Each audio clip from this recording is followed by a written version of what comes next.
Hello. Hello. Hello. Hello. It's the Card of the Day calendar for Wednesday, July 13th. I'm Bronco. I'm Kevin. I guess we're the barbershop duet.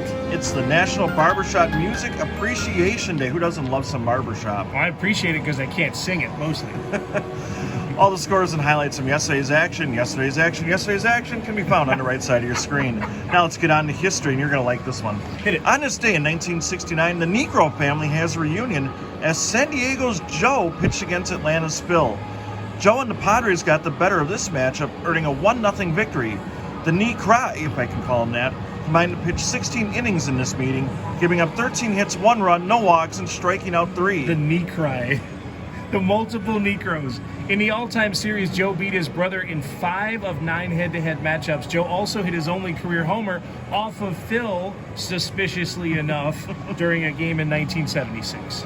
This sounds like a story straight out of 2022, but on this day in 1991, 4 Baltimore pitchers combined to throw a no-hitter against the Oakland A's.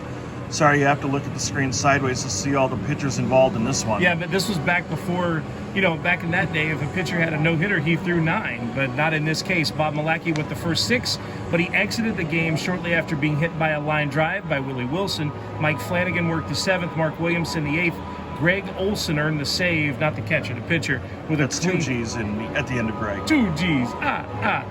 Olson threw a clean night, the 2-0 win at the Oakland Alameda County Coliseum.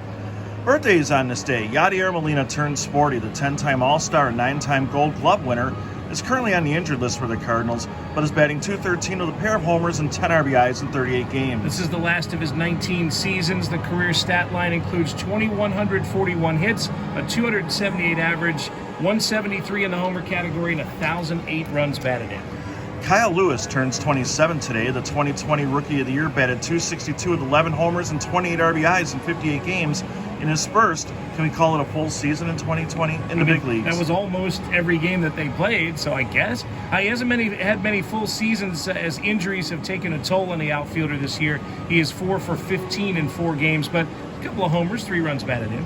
And Cody Bellinger also turns 27 today. How is this guy only 27? Seriously. You told me he was 33, I would believe it. Anyway, the Dodger veteran is batting .208 with 11 homers, 11 stolen bases, and 31 RBIs so far this year. Don't forget he was the MVP in 2019, batted .305, 47 homers and 115 runs batted in. He was the NL Rookie of the Year in 2017. That was the 39-homer season in 132 games. It feels like ages ago for him. It really does.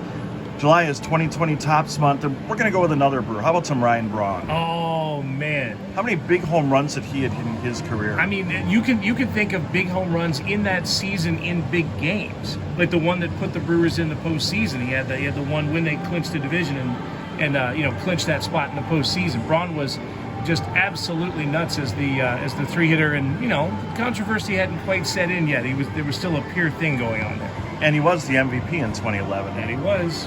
Anyway, this has been the Card of the Day calendar. I'm Bronco. I'm Kevin. Sports out. Sports out.